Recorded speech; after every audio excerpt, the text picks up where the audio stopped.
তুল্লাহ শখ করে বাসায় পুদিনা গাছ লাগিয়েছিলাম। দুইটা ডাল লাগিয়েছিলাম। দুইটা ডাল লাগার পর দেখেন পুদিনা গাছের এই অবস্থা। এই পুদিনা পাতা দিয়ে চা খাওয়া যায়, এই পুদিনা পাতার ভর্তা খাওয়া যায়, এই পুদিনা পাতা দিয়ে শাক খাওয়া যায়, আরো অনেক কিছু খাওয়া যায়। দেখেন একটা ক্যারেটের ভিতরে আমি পুদিনা পাতা লাগিয়েছিলাম।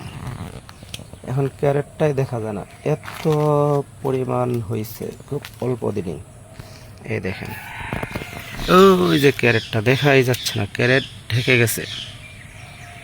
পুদিনা পাতার যেন বিশাল এক বাগান হয়েছে।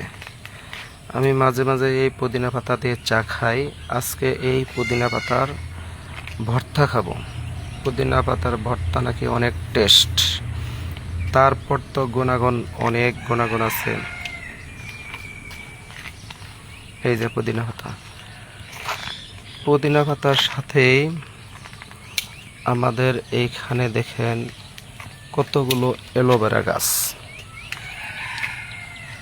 ছাদের ভিতরে লাগিয়েছিলাম, শখ করে বাড়তে বাড়তে এখন আর লাগানোর জায়গা নেই। এই যে পুদিনা পাতা দেখেন কত হয়েছে। টপের ভিতর যে এত পুদিনা পাতার গাছ বাড়ে, এত সুন্দর হয়, কখনো জানা ছিল না। ধন্যবাদ সবাইকে। পুদিনা পাতার ভর্তা খাবো এখন। এই যে আমার মেয়ে কেসে নিয়ে পুদিনা পাতা উঠাতে আসছে। বাবু তুমি কি উঠাবা? উঠাও তো দেখি।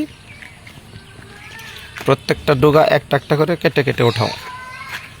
হ্যাঁ, সুন্দর করে। এই যে আমার উঠাও।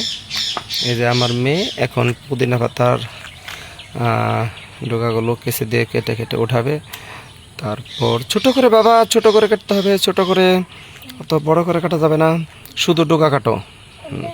আরো ডোগা, হ্যাঁ।